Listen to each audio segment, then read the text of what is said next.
Hello, hello, hello. Welcome to the Happy Productive Podcast. I'm Jennifer Dawn, and this is the place for simple, straightforward solutions for business owners who want to reach their full potential.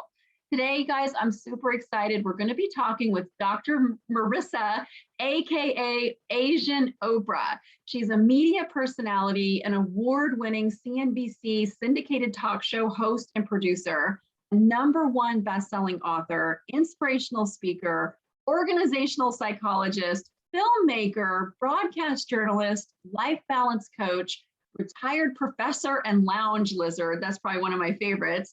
Tai Chi instructor, and most importantly, a mom. Dr. Marissa, I'm so excited to have you here. Welcome to Happy Productive. Thank you, Jennifer. Happy to be here, literally. Yes, so awesome. Well, look, I was, of course, cyber stalking your website, checking out all the amazing things that you do. And the very first thing that caught my attention was really the headline on your website, "We were born to be happy." I believe this with my entire heart, but I would just love for you to speak to this. Like, why is that the headline on your website? Because most people have forgotten that. And when you're kids, you know that you're here to play. You're here to enjoy your life. You're here to have great relationships. You're here to do things that you love to do most of the time. And that is, every child without adult intervention is on that path. And then somewhere around the age of 10, no matter what kind of childhood you have, that voice in your head begins to tell you things like, you're not as good looking as, you're not as cute as, you're not as pretty as, you're not as smart as, you're not as good as. And then 7 out of 10 of us have people who take that message or begin that message to the nth degree. 7 out of 10 of us, my honorable moniker Asia, and the reason why I'm called Asian Oprah is I was introduced to Oprah, by the way, as the Asian Oprah by Michael Bernard Beckwith. So that was an interesting time. She looked at me, looked down, looked back up at me, smiled and said, "Nice pants." Oh, nice. And it took everything for me not to say, "Do you want them?" But anyways, so she says it's as high as 8 out of 10. Psychologists now are saying it's high as 94%. So childhood trauma is a reality for the majority of us. So when you have childhood trauma, someone tells you or acts to you in a way that says, you're not good enough, you're not beautiful, you're not smart, you're not worthy, you're not special. And I was one of those. I was told I was fat, ugly, and clumsy. And so I took those words and then made it even worse by collecting all the insults and criticisms that I had after that. So I'm not alone. 7 out of 10 of us, if we take the low number, the majority of us walking around the planet have that message that keeps us from being happy. Because you cannot be happy and worried, and cannot be happy and hate yourself. You cannot be happy and loathe yourself. You cannot be happy and have low self-esteem at the same time. Impossible. It's one or the other. So many of us, just from that upbringing, are in that I'm not happy. Now, then you have the other, even if you have had a healthy past or no trauma in your childhood, and you've bought into the American dream or the Cinderella story or Jerry Maguire, you begin to think that happiness depends on finding the other one to complete you, or finding someone who's going to ride off with you into the sunset, or that you're going to get the happiness from going to a good school, getting a good job, getting a good career and promotion, having a great partner, and having 2.2 kids, and having a nice house, and having a nice car, and having enough toys to that your relatives will squabble over when you die, or and go on vacation 6 weeks a year. That is supposed to be happiness making. And really sadly, Kate Spade and Anthony Bourdain prove that that is not the case. You can have all of those things and still be tremendously unhappy. Right. On top of that, if you are a high achiever, which you all are that are listening, because nobody pointed a gun to your head to listen to this. So you're trying to improve by listening to this podcast. So I busted you. If you're an overachiever, if you are a perfectionist, if you are, and what 98% of entrepreneurs are perfectionists. Okay. Mm-hmm. We all have that internal critic that tells us you shouldn't have said that, you shouldn't have done that. So if you're one of those, that will guarantee you unhappiness, because perfectionism is a dis-ease with life. And when you are dis-eased with life, you are not happy. Mm-hmm. So I just gave you now pretty much most of the population. This was hashtag BC19, mm-hmm. the time before COVID. Yeah. So hello. Yeah. Now that we've had COVID, we have even less happy people. Yeah. So all of this said proves that most of us have forgotten that we have a birthright to happiness, that it is our lot in life to live as if it's heaven on earth. Now, religion has also done a number. Well, it doesn't matter how happy you are here. You're not supposed to be happy here. Your eternal life is where your happiness is. And so you just suffer through life, which is another BS belief system. Total BS. That keeps us unhappy. So now that I have depressed every single person listening, there is good news. There is good news. We have the most powerful tool called ch, not a C word. It's a ch word. Mm-hmm. It's called choice. Mm-hmm. And as simple as that sounds, it is simple. It's not easy. It's not easy. It's not easy, simple. But it is simple. You have to plug your phone in another room, so that you're not tempted to pick it up in the morning, first thing when you wake up, and begin that little motion that we never had before this generation. Right. Never had scrolling. We never had strong thumbs. I call this the strong thumb generation, or the punctuation generation. Never so many hashtags and @ signs. So the choice to take responsibility for your own happiness is the key to claiming your birthright. Mm-hmm. And no one else can do that for you but you, boo. That's right. I agree completely. And it's so true that nobody else can do this, and nothing external is going to do this. You might have momentary or temporary happiness when you get that house, that car, that job, that person. But anybody who's been in a long-term relationship knows to make it work, it's always going to be work. You know, the new house, the new car, they wear off, they get old, and all those external things are not really what brings us true happiness. And it is a choice. I've had people throughout my life say, Jennifer, why are you so happy? Because I choose to be. It's not that I've had a perfect life, far from it. I came from very severe childhood abuse, sexual abuse, trauma, all of that.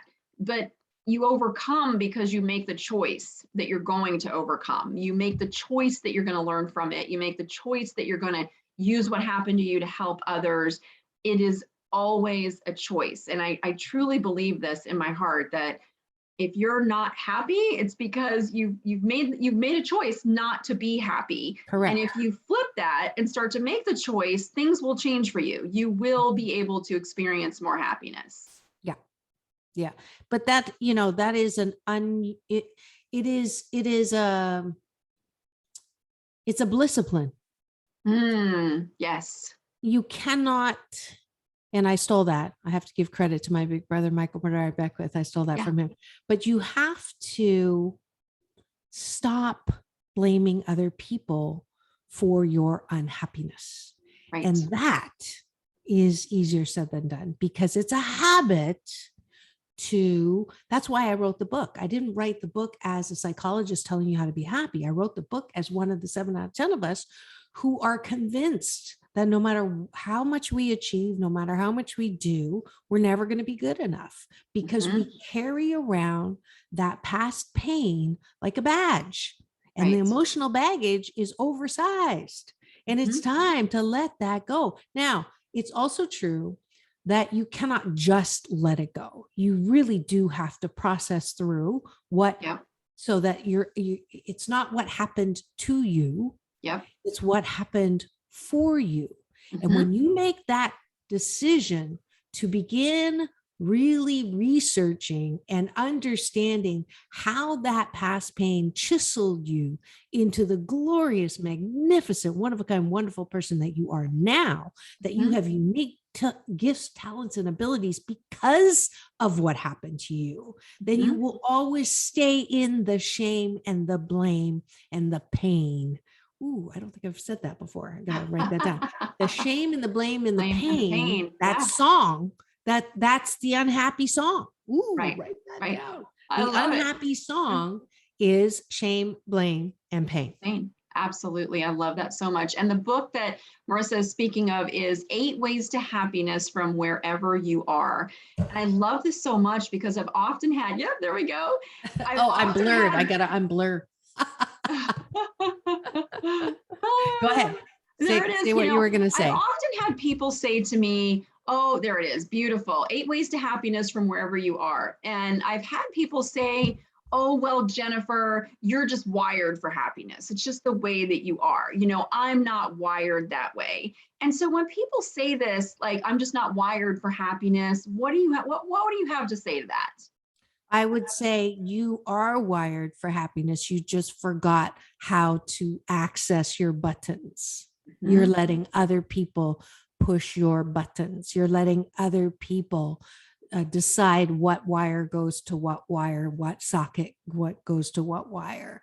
And you've abdicated your choice to do that. And I don't, I'm not going to beat you up for it. But when you are ready, when you're tired of being tired, if you're really tired of the same old, and you're ready to say, you know what? I don't get a do-over in this thing called life unless I'm Shirley MacLaine, and I'm not. And I don't want to lose one more year of the same old, right? Get up in the morning, alarm, snooze, alarm, snooze, alarm, snooze. Now I'm late. Running around, getting people dressed in their stuff, in their homework, in their shoes, sit in traffic, get to work, listen to arguments, go to meetings, get interrupted, avoid people that you don't like by ducking in the bathroom, finish work, don't finish everything on your to-do list, move it till tomorrow, get mad at people, sit in the car, traffic. Get home, try to get people fed, sit in front of bad TV, can't move, fall asleep on the couch, not a good night's sleep, forget to floss, the alarm goes off. And we do it again. And no wonder you go, is it Halloween already? Yes. That's one more year. And people can live an entire decade in the same old, and it, hashtag BC19. Well, people say all the time now, oh, I can't wait to get back to normal. And I say, whoa. Right. You don't remember what normal was like? You don't remember how exhausted and how not in tune with your relationships you were, how not in tune with your own, who are you? And what do you want? I don't have an answering machine. I have a questioning machine. And when you call me, it says, who are you and what do you want? Because I want you to ask that question all the time. And the hashtag COVID silver lining, we get to ask that question and go, holy camolies. who's this person I'm living with? Right. Yeah. What's wrong with my kid? Or what's right with my kid? Or what's right with my partner? Or what's right about hugging? And what's right about not traveling 2 hours to get to a job that I hate? And Right. what's wrong or right with, the whole sentiment of just tell me what to do, give me a paycheck, I live for my weekends. Your weekends are 2 out of 7 days. Really? That's what you want to go back to? So, I just came out with my first film, hashtag COVID silver lining. I finally had time. I was actually inspired by Amanda Gorman's speech, and it's called The New PPP, Post Pandemic Possibilities. It's free on my YouTube. Free subscribe there. Watch it, because it asks you, what do you want to do different? I love that so much. What is possible now that we've had a pattern interrupt? You can go back and do dog eat dog and rat race and, forcing kids to pick majors when they're still a minor in life. Or I can say, you know what? Let's look at what kind of alternative education systems there are. Let's look at what kind of alternative work processes there are. Massive amounts of people saying, I'm not going back. Massive amounts. And it's like, yay. Yeah. My corporate clients are not happy with me for saying that, but I know. But really, truly, truly, what is life? Life is your birthright to happiness. Life is a joyride. When was the last time you tasted what you were eating? Right. That's Absolutely. the deliciousness of life. Yeah, absolutely. So there's so much good. There's so much good news. There's so much to be happy about. There's so much to be grateful for. One of my tools, I know you're going to ask me, so I'll just jump in. As you can tell, I'm very shy. I have nothing to say. I just spoke for the STEAM symposium, and I was the closing keynote speaker. And it was so funny because they said, I said, how much time I have? And they said 45 minutes. And I'm like, oh, and they go, oh, we can do question and answer if you don't want to speak that long. And it's like, no, you don't understand. I'm a motivational speaker. I can go 2 days, 2 hours. All right. With nonstop. And so it was funny. They asked me, okay, well, what time do you want to be notified that you're almost done? And I said, 5 minutes is good, because they were offering like halfway through 10 minutes. And I said, no, I'm like a squirrel. I get really distracted. 5 minutes. I spoke until I didn't even see the 5-minute warning. I spoke all the way up to 43 minutes before I said, how much time do I? So anyways, jumping into what you were saying, that you were asking for some practical tools. So here's the most practical tool I can give you. When you wake up in the morning and you do not reach for your device because it is plugged in another room, and you're just going to have to deal with it because you're going to be doing this instead. So when you wake up in the morning, you sit up in bed without looking at your phone, and you just breathe. You watch your breathing go in and out, in through the nose. Do it with me right now, and out through the mouth.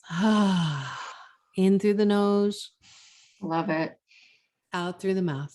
Soft shoulder, soft elbow, soft knees. One more time, in through the nose. And releasing all the stories and the drama. So 3 breaths, that's it, right? Nice. It makes you feel good. You can keep going, set the timer for 2 minutes. Then 8 specific things that you're grateful for. Now, normally, Dr. Wayne Dyer says 5. I'm an overachiever, and 8's a lucky number in Chinese.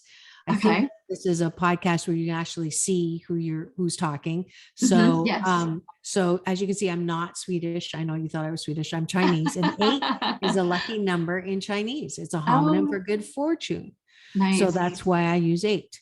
So you do 8 specific things that you're grateful for. Cannot say friends and family, too general. So this morning I woke up. I'm so grateful. This is my daughter's favorite weather. It's raining. I'm grateful for that delicious taste of coffee first thing in the morning. I'm grateful for the incredible feeling of the sheets. My sheets and comforts is 3. I'm grateful that my new top arrived in the mail. I'm grateful for the fact that I have a client. We're going to have a dinner tonight at my favorite sushi place. As you can tell, I'm all about the deliciousness of life. Number 6, yes. I'm grateful that I knew I was going to splatter more hope and happiness on another podcast today. Number 7, I'm grateful that I actually just got hired to be a spokesperson for my New York news agency that I do beat reporting for. So there's 8 right there, very quickly. That's what you do first thing in the morning. It's a discipline. You have to do this. You cannot, I don't feel like it. You just, gospel according to Nike, just do it. Just do it. Do this for 31, 28, 21 minimum, 31 maximum. You will make your life will be completely different, but not because of the gratitude. Here's what entrepreneurs do not do very well. Mm-hmm. The last thing you do at night, instead of, oh, I didn't do this, oh, I didn't do that, and how dare they insult me? And when is that project going to come through? And when are we going to get funded for that? Instead of thinking about all those things right before you go to bed, no wonder you can't sleep. So the last thing you do at night is 8 things you specifically appreciate about yourself.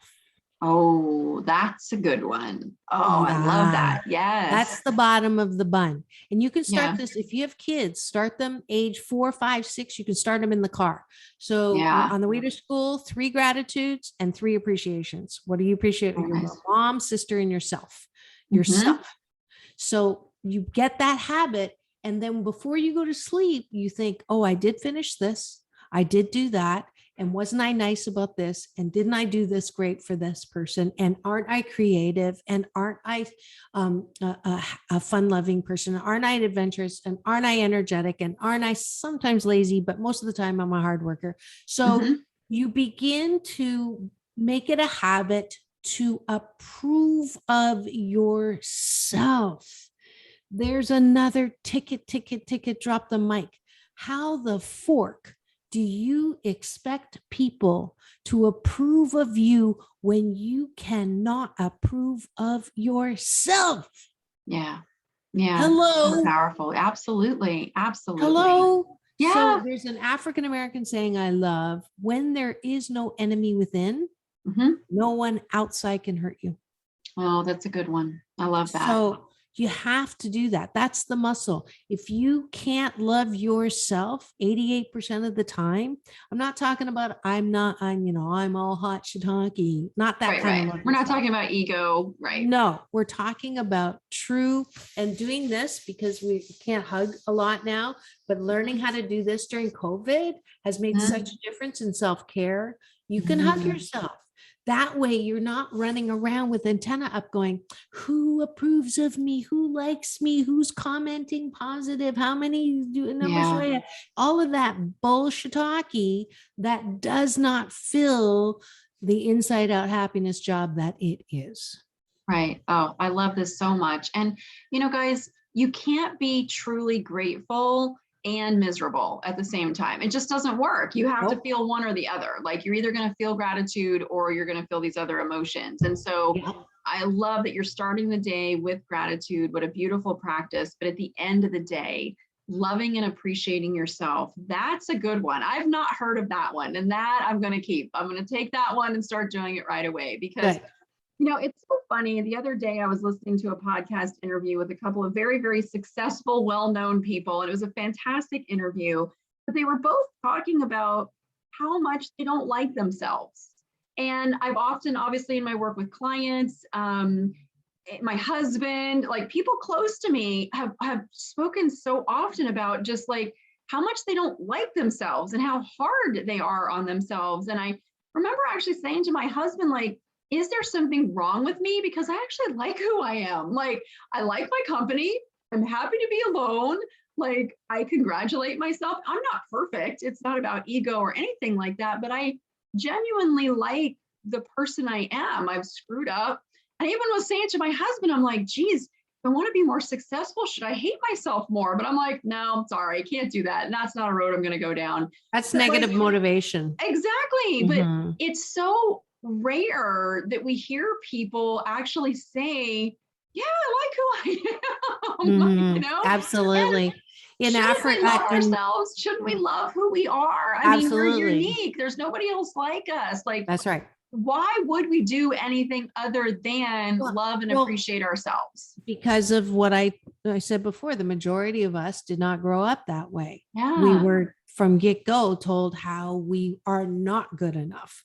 And so it's a habit. And Americans have glorified this self flagellation and self sacrifice, working 80 hours a week to, please your superior. Like all of that is built into our system. So it's perfectly natural to, every time I speak to a group of entrepreneurs, I say, how many of you say I am my own worst critic?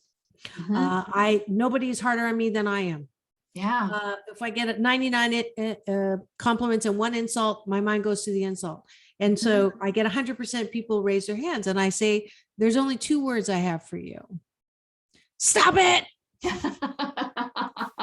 Really, stop it. It serves no useful purpose whatsoever. It really and truly doesn't. But I do believe it is like a discipline. I've had plenty of people tear me down, plenty of really bad trauma in my earlier years, but it goes right back to the choice, right? Yes. Always made the choice that yes, this hurts, it's okay, but I'm going to learn how to feel it. Yes, I had damage and limiting beliefs, but I made the choice to heal it.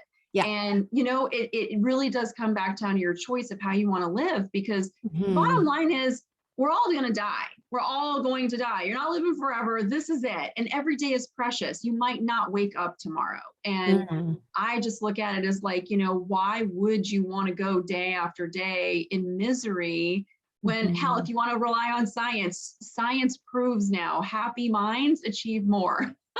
You get more success, right? Science is a bad, science is a bad word lately. So we don't even want to go there. But I do have an exercise for those of you who can't go into gratitude immediately. It's called the 21-day fast from complaining, because like feeling bad about yourself, complaining is the external dis-ease with life. So you just complain about everything. So if you go to my website, drmarissa.life, and you register, you put $21 down for my nonprofit. And if you manage 21 days without complaining, I will double your money. So it's a very easy, it's a little competitive, but it's, there's a warning label on this fast. If you go on this fast, you may experience more laughter, more joy, more wonder, more great timing, and better sex. I actually have had people say that their relationships absolutely took off in a positive way when they instituted the 21-day fast from complaining. Oh, I love this so much. And if anything, it's also just that awareness. Sometimes I think we don't even realize we're just in such a habit and a routine of how much complaining we're actually doing. But I love that would bring instant awareness to how often a day my energy, my time, my focus is going towards complaining. Yep. I love it. Oh, so good. All right. Share with us one more time. I could sit here and I could talk with you all day. I love these topics. So fantastic. Just really quickly, share really quickly, like where everybody can find you again, your website and your book. That would be so great. Sure. Absolutely. drmarissa.life houses my nonprofit called 8 Ways to Happiness. And that is for kids, teens, and young adults who have temporarily forgotten their birthright to happiness. So if you shop on Amazon and put in Smile Amazon and put in 8 Ways to Happiness, you'll be helping out my nonprofit by going to my shop and picking up the book, the audiobook, 8 Ways to Happiness, from wherever you are, or the signed copy, or the Balanced Tai Chi Gong DVD, or the children's book, Mommy What Her Feelings. You'll also be helping the nonprofit. And the film. The film's free. It's on YouTube, Dr. Marissa. You will get an alert every morning at 8 o'clock when I have my show. It's called Take My Advice. I'm not using it. Get Balanced with Dr. Marissa. And I have great guests from oh gosh, I'm trying to think of your group. I just had Bob Proctor on, Mhm. Neil Donald Walsh, Lisa Nichols, Bernie Dorman's been on. So Very lots nice. of different entrepreneurs. So you can get that on my YouTube. On social media, I'm Doc Balance Mm. on Instagram, Dr. Marissa everywhere else. So that's how, to stay in touch. You get a free happy tip sheet if you sign up on drmarissa.life. And thank you for the opportunity to splatter more hope and happiness on your Oh, audience. I love that. I'm sure everybody listening is going to absolutely love getting splattered with some happiness and some hope. Thank you so much for being here today. You guys will also put the Absolutely. link to Dr. Marissa and her book and her website in the show notes. And if you would like, if you would like more information, you can, of course, always visit jenniferjohncoaching.com. Thank you, everybody, so much today for listening. Now get out there and have a happy, productive day. Peace in, peace Thank out, you. world peace through Thank inner you. peace. Thank you. Bye, guys. Bye.